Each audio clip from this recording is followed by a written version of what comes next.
नमस्कार, मैं आश्रुति वोहरा और आप देख रहे हैं नेक्स्ट 9 न्यूज। आपका बहुत बहुत स्वागत है हमारे इस खास प्रोग्राम सियासी पंचनामा में। लोकसभा चुनाव 2024 का अंत हो चुका है, परिणाम सामने आ चुके हैं। एनडीए ब्लॉक ने जीत भले ही दर्ज कर ली है, लेकिन बहुमत इस बार ना तो एनडीए ब्लॉक साबित कर पाया और ना ही इंडिया। अब मुद्दा ये उठता है कि अगर गठबंधन होने के बावजूद भी बीजेपी कहीं ना कहीं बहुमत नहीं साबित कर पाई है, तो क्या आने वाले विधानसभा चुनाव जिस राज्य में होने वाले हैं, भारतीय जनता पार्टी आखिर किस तरह से और किन मुसीबतों का सामना करती दिखाई देगी। और इस बार कहीं ना कहीं एनडीए को, बीजेपी को इस लोकसभा चुनाव में सबसे बड़ा झटका उत्तर प्रदेश के राज्य में लगा है। जी हां, उसी उत्तर प्रदेश में, जिस उत्तर प्रदेश में हिंदुत्व का प्रमुख चेहरा है सीएम योगी आदित्यनाथ, जिस उत्तर प्रदेश में जिस प्रकार से जनता हमेशा योगी के चेहरे पर वोट देती है, मोदी के चेहरे पर वोट देती है, इस बार वही जनता ने समाजवादी पार्टी को जिताया है और उन क्षेत्रों से जिताया जिन क्षेत्रों से शायद उम्मीद भी नहीं थी।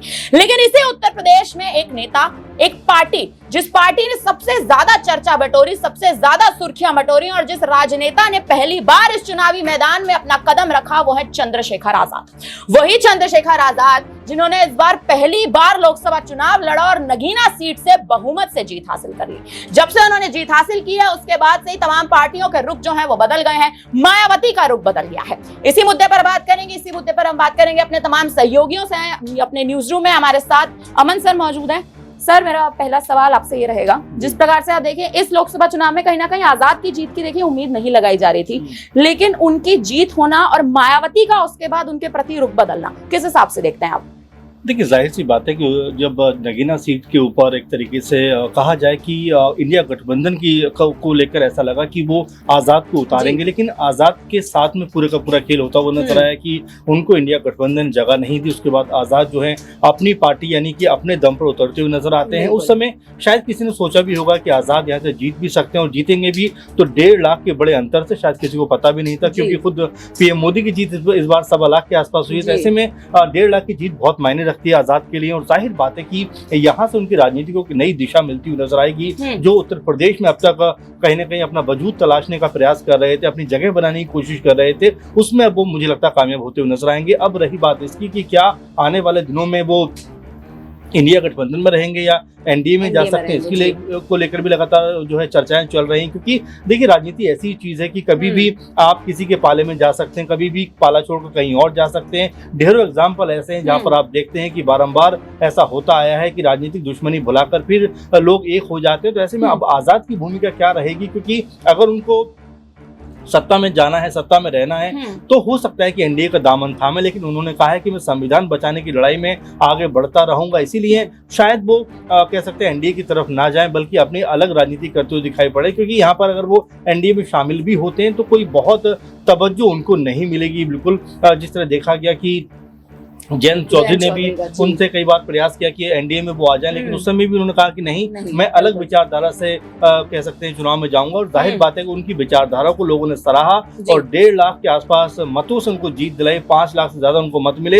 ये बताता है कि अब जो आजाद है उनकी कह सकते हैं लोकप्रियता या उनको जिस तरह से लोग पसंद कर रहे हैं, वो अधिक से अधिक संख्या उसकी बढ़ती जा रही है। हो सकता है आने वाले दिनों में उत्तर प्रदेश में आजाद समाज पार्टी एक बड़ी पार्टी बनकर उभरती हुई नजर आए। उत्तर प्रदेश में आजाद समाज पार्टी एक बड़ी पार्टी बनकर उभर कर नजर आए, ये एक बहुत बड़ा सवाल है। लेकिन कहीं ना कहीं आप देखिए, दिल्ली में जिस प्रकार से समीकरण बदलता दिखाई दे रहा है, कल की खबर ले लीजिए, दिल्ली में गठबंधन जो है लोकसभा चुनाव के बाद आम आदमी पार्टी का और कांग्रेस का टूट गया। तो कयास तो इस भी प्रकार के लगाए जा रहे हैं कि चंद्रशेखर आजाद जो है वो अब आम आदमी पार्टी के साथ भी गठबंधन कर सकते हैं, दिल्ली की ओर भी अपना रुख कर सकते हैं। इस पर भी बात करेंगे। हमारे साथ नाजमीन मौजूद है। नाजमीन, क्या लगता है आपको? देखिए, दिल्ली में कयास नहीं लगाए जा रहे थे कि इस लोकसभा चुनाव के बाद आम आदमी पार्टी और कांग्रेस का गठबंधन टूटेगा, हालांकि अंतरकलह की स्थिति बनी हुई थी। चंद्रशेखर आजाद क्या उत्तर प्रदेश से अब दिल्ली का कहीं ना कहीं अपना एक रूट बनाएंगे? देखिए, पहली बार लोकसभा चुनावी मैदान में उतरे चंद्रशेखर आजाद ने नगीना सीट को पकड़ा और नगीना सीट पर बहुमत के साथ जीत हासिल करते हुए नजर आए। तो जब लोकसभा का चुनाव चंद्रशेखर आजाद जीत गए, तो आने वाले विधानसभा चुनाव के लिए भी तैयारियां अभी से करते हुए जरूर नजर आ रहे होंगे। और दिल्ली की तरफ रुख करना कहीं ना कहीं उनका एकमात्र मकसद देखा जा सकता है कि वो आम आदमी पार्टी के साथ गठजोड़ में आ जाएं, जैसे कि बात करें कि मायावती को लेकर चर्चा थी कि मायावती क्या करेंगी, लोकसभा चुनाव में नहीं गई तो क्या विधानसभा चुनाव में गठबंधन में आएंगी। तो मायावती खामोश नजर आ रही हैं, कहीं ना कहीं उन्हें डर महसूस होने लगा है कि हार गई हैं, हार की वजह से अब उनकी पार्टी टूटने की कगार पर पहुंच रही है। लेकिन चंद्रशेखर आजाद की बात करें तो वो ये कहते हैं कि नगीना की जनता ने उन्हें चुना है और नगीना की जनता ने जो चुना है वो अब आगे बढ़कर काम करते हुए नजर आएंगे। अब दिल्ली में जाएंगे, राजस्थान की बात करें, राजस्थान में भी जब 2023 में चुनाव होते हुए नजर आए थे 5 राज्यों में जिसमें राजस्थान भी था, वहां चंद्रशेखर आजाद की भी भूमिका देखने को मिली थी, हनुमान बेनीवाल के साथ वो नजर आए थे। तो वो दिल्ली भी यहाँ पर जा सकते हैं, जहां तक मुझे लगता है कि अब उनका कद आगे बढ़ता हुआ ही नजर आएगा बिना मायावती के। एक सवाल आपसे मेरा और रहेगा, मायावती का जो अब कहीं ना कहीं रुख आप देख रही है बदल गया है। वो मायावती जो आप देखें नगीना सीट पर, जिस मायावती की दर्शकों को भी याद दिलाते हैं, जिस नगीना सीट पर मायावती का आप देखें दामन था, जिस नगीना सीट पर मायावती का एक तरह से मायावती ने अपना एक जमा रखा था, उस नगीना सीट पर आजाद की जीत मायावती के लिए कितना बड़ा झटका? देखिए मायावती के लिए तो पूरे उत्तर प्रदेश में झटका है, जहां मायावती ये कह रही थी कि 2019 में उन्होंने गठबंधन समाजवादी पार्टी के साथ किया, ये बहुत बड़ी गलती थी क्योंकि सपा की वजह से ही उनका जो वोट बैंक है वो कम होता हुआ नजर आया था। जहां 15 सीटें और जहां सिर्फ बसपा के खाते में 10 सीटें आई थी, वो ये कह रहे हैं कि सपा की वजह से ये सीटें गायब हुई हैं, छिनती हुई नजर आई। लेकिन 2024 में देख लीजिए वो खुद फैसले लेती हुई नजर आई, अकेले चुनाव लड़ती हुई नजर आई। एक सीट भी जीत ना पाना ये साबित करता है कि मायावती की राजनीति अब धूमिल हो रही है, अस्तित्व में नहीं है। अस्तित्व में बचाना है अगर उन्हें अपनी पार्टी का, तो कहीं ना कहीं इंडिया अलायंस की तरफ अपने कदम बढ़ाने पड़ेंगे। समाजवादी पार्टी या कांग्रेस पार्टी के साथ गठबंधन जरूर करना पड़ेगा, वरना अकेले विधानसभा चुनाव में भी मायावती कुछ नहीं कर पाएंगे। देखिए यहाँ पर राष्ट्रीय महासचिव की बात करें समाजवादी पार्टी के शिवपाल यादव की, उनसे जब ये पूछा जाता है कि मायावती का प्रदर्शन उत्तर प्रदेश में अच्छा नहीं रहा, तो वो ये कहते हुए नजर आते हैं कि मायावती जो टिकट बांटती हुई नजर आई थी, यानी कि जिन सीटों पर प्रत्याशियों को उतारा था कोई मुफ्त में नहीं उतारा था। मायावती ने भारतीय जनता पार्टी के साथ अंदर खाने में साथ गांठ कर रखी थी और जिस तरीके से वो चुनावी परिणाम के साथ उनका पूरा वजूद निकलकर सामने आया है, ये जग जाहिर है कि भारतीय जनता पार्टी को फायदा मायावती पहुंचा रही थी। इसलिए जहां तक लगता है कि मायावती का अस्तित्व अगर उत्तर प्रदेश की बात करें सिर्फ, तो कहीं ना कहीं खत्म हो रहा है और इसे बचाने के लिए मायावती को बड़ा फैसला लेना चाहिए। उत्तर प्रदेश में मायावती का अस्तित्व खत्म हो रहा है, लेकिन उत्तर प्रदेश में मायावती का अस्तित्व कहीं ना कहीं खत्म होना अब एक बड़ा सवाल ये भी पैदा करता है कि चंद्रशेखर आजाद जो मायावती के साथ कहीं ना कहीं गठबंधन करने वाले थे, अब वो चंद्रशेखर आजाद क्या एनडीए की ओर रुख मुड़ेंगे या फिर इंडिया की ओर रुख मुड़ेंगे? हमारे साथ शालिनी मौजूद है। शालिनी, क्या लगता है आपको, चंद्रशेखर आजाद की नगीना से जीत, बहुमत के साथ जीत, 1.5 लाख वोटों के साथ जीत, इंडिया ब्लॉक की तरफ अपना रुख पलट सकते हैं आने वाले उत्तर प्रदेश के विधानसभा चुनाव के लिए? देखिए लगातार आश्रुति यही देखा जा रहा है कि आज़ाद को इंडिया ब्लॉक पूरी कोशिश कर रहा है कि वो अपने जो इंडिया गठबंधन है उसमें शामिल कर ले।